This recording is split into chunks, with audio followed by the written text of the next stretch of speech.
одоо нөгөө нэг юмд альва зүйл ямар өнцгөөс харж яаж сэтгэж ийн гэдэг тэр сэтгэхүүн цар хүрээ те төвшин тэр бол ялцчгүй хурууны хийдэ юу холбоотой юм шиг санагдсан.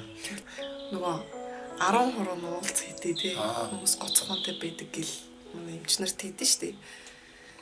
Тэд нар бол ялцчгүй яг миний эргэн тойронд бол 2 хүн тийм байсан. Тэд ялцчгүй сэтгэж байгаа нь арай л өөр байгаа байхгүй юу? Тэр бас юм тэгш хин юм бас байна тий. Би нэг бүр сони юм ярих уу. Нөгөө энэтхэгт нэг юм байдаг гинэ. Хурууны хээгээрээ нөгөө өөрийнхөө сүнс мүнс бүх төр урд амьдралуудаа уншуулдаг тийм бүр мэдээллийн баазаас өөрийнхөө өвшүүлгээд гаргаж ирж болдог. Тийм. Энэтхэгт байдаг. Тэгээд тэрлүү хүмүүс очиж хурууныхаа хээг өгөөд тэгээд өнгөрсөн одоо ирээдүгөө ингэж бүгдийг бичсэн тийм судар номнууд дотроос шүүж гаргаж ирж тэр хурууны хээдэнд төгссөн. Тэгээд өөрийнхөө тэр зурхааг уншиж өгдөг гинэ. Гэхдээ би тэрнийг бас их ямар мундаг ямар гоё ингээд сонирхчихсан байхгүй. Тэр битгий тэрэн дээр одоо ирээдүйн ханых нь нэр хүртэл бичээстэй байдаг гэж байхгүй бүр.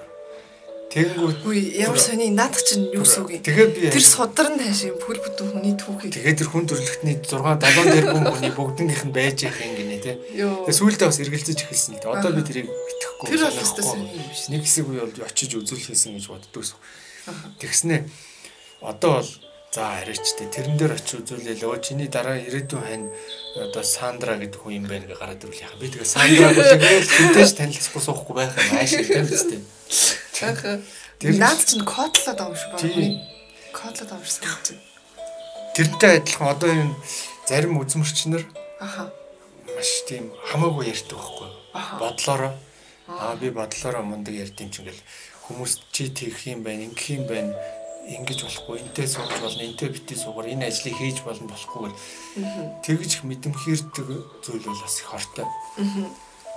Үнэнч байж болно, худлаач байж болно. Худлаа байвал тэр хүний хорлож шүү дээ. Тэгээ үнэн байсан ч гэсэн тэрийг тэгэл хэлж өгөөл бэлэн будаа хэдүүлээ л дээ. Амьдралын ямар сонголтгүй болгоод хайрцаглаж өгөөл дээ. Мэдчихээр сонирхолтой болчихсон шүү дээ. Тэгээд тэр хүний өмнөөс бүх сонголтын нэгээл амьдралын жолоод. Тэгэхээр энэ үзмэрчдээр ин хамаагүй юм хувь заяагаа ирээдүгөө хэлүүлэх л асуултаа. Тийм тий. Бас ингэ жоохон хэцүү хэлжүүл яах юм. Ялангуяа хүн чинь яг тэр бодлороо ч юм тэр яг тэр хүний тэр хэлсэн үгээр бас кодлогдчих магадaltaй шүү дээ. Тийм. Дээрээс нь тэр хүн мэдээлэл дамжуулаад байна шүү дээ. Нэг бол өөрийнхөө бодлыг хэлж байгаа тэр хүн үзмэрч. Нэг бол ямар нэгэн оюун санаа ухамсар сүнсний хэлж байгаа мэдээллийг дамнуулж байгаа байхгүй. Тэр оюун дамж байгаа оюун санаа нь хар сүнсч байж болно, цагаан сүнсч байж болно, сар сүнсч байж болно, хинж байж болно шүү дээ. Тэгэхээр яагаад бид нэр итгэх ёстой гэж тийм үү? Тийм шүү дээ. Тийм. Тэгээ би бас тэр юунд сүжиггүй болчиход байгаа. Бүр хамгийн мунд бүр сүүл рүүгээ ингэдэг шүү дээ. За онгодууд бол харьцангуй бас хэлж өгөхдөө сайн.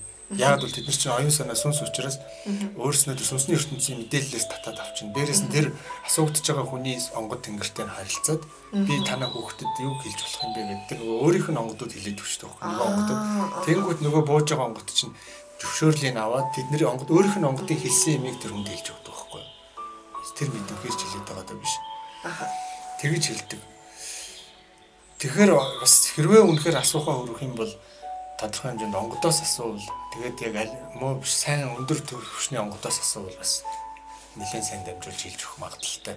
Нэг гэхдээ л би бүр ингэж бодсон шүү дээ. Бүр хинээрч хэлүүлэхгүй амьдрах амьдрал хүнээр хэлүүлж амьдрсан амьдрал хоёрын аль нь яг чиний амьдрал вэ? Наад чинь болохоор айгүй олон юм шаардна биш олон ингээд өнцгөөс харах хэрэгтэй заяа. Одоо юу ч бидгүй хүүхэд бол ялцчгүй хүмүүсээс ингээ юм сурна штий. Дагаж хийж үзнэ. Тэ хүний хэлж байгаагаас сурна. Тэгэхээр нөгөө юун дээр вэ гэдэг чинь аюу чухал. Сурах, сонсох, хэлүүлэх юмаа хэлүүлэх ёстой. Тодорхой зааг даваад өөрөө сонголтоо хийх нас цаг үе дээрээ бол бас л нөгөө эхлээл аав ээжээрээ бүх юма заалгаад дараа нь багш нараараа заалгаж байгаа дараа нь онгодуудаар заалгаа тэгээд хүчиж болохгүй шүү дээ тийм шүү дээ. Тийм шүү дээ. Одоо нөгөө үзмэрч онгодоор гүгээл гэдэг хүмүүс байдаг ш лам мам зурхаач нараа тэд нар ч одоо аюу хэцүү амьдарч байгаа байхгүй тий. Яасан хэцүү ингээл би яах вэ гэж эндээс болчихсон. Харин одоо нөгөө тэр хил ам аюу их байгаа шүү дээ. Гадуурчд тэнгууд нөгөө баян ингээл засал масал хийлээл тэрний орон зүгээр жоохон харилцааны чадвар мадвар сураад за хил ам ингээд хар цагаан улаан гэж байд юм бэ. За хар хил ам болвол тий. Яа одоо жишээ хар хил ам болвол одоо хин нэгэн чам муулаад ивэл тий.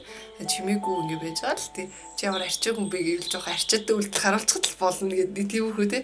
Тийм аргын сурчвал бас заавал тэгээд явах шаардлагагүй шүү дээ. Баян тавтан. Тий. Тэгээд өөрөө сонголтоо хийгээд явсан амьдрал чинь бахархалт амьдрал байхгүй. Чиний амьдрал байхгүй. Дандаа ээж аав багшаар онгодоор үзмэрчээр заалгасан амьдрал чи амьдраг байхгүй. Чи зүгээр л зомби шиг ингээ хүний бусдын юм заарсан замаар явцсан гэдэг утгаараа ямар утгагүй санагдаад байдаг. Тэгээ бас юу гэж нэгэд одоо юу хэмдэ өөрийнхөө миний амьдрал гээл бас юу сайгаад иж болохгүй шүү дээ. Яг зөв. Ягаад тэгвэл яг л нэг чинь одоо чиний амьдрал бусдын амьдралд ч гэсэн нөлөөлж байгаа. Яг. Тэгэхээр аюу томыг харж сэтгэх хэрэгтэй. Наа чи аюу бас миний дутуу харсан үзэг шүү дээ. Ягаад тэгэхээр чи яг бүх юмыг өөрийнхөө гэдэг аюу том алдаа гаргаад бусдад гай хохирол учруулад байвал яах юм тий. Дээрээс нь өөрийнхөө нөгөө гол үйлээ хийхгүй бол яах вэ? Нөгөө сүнснийхээ баахан гэрээ хилцлүүдийг зөрчөөл тий. Урд нь төрхийнхөө өмнө баахан тохир заа зүү болцсон мөртлөө эренгүүтээ үгүй одоо та нар надад хамаагүй би өөрөө гэж. Тэгэхээр нөгөө амар эготой болчих гээд байгаа байхгүй тий. Тэгээ яг эготой байх нь зарим үед ашигтай байх. Зарим үед тус тийм шүү дээ. Тийм. Яг нөгөө тунгийн тааруул тэнгэр үзэл гэдэг чинь үсээ тэнгийн тааруулга. Тийм. Голчийг олж явах гэдэг үзэл байхгүй. Наач тийм шүү. Тийм. Ямар ч юм хитийдэхэрэ болохгүй болчдөг гэ тэ. Хит багтахаараа болох болчдөг. Хит их хэсгээрээ явдаг болчих гээд байдаг. Тийм.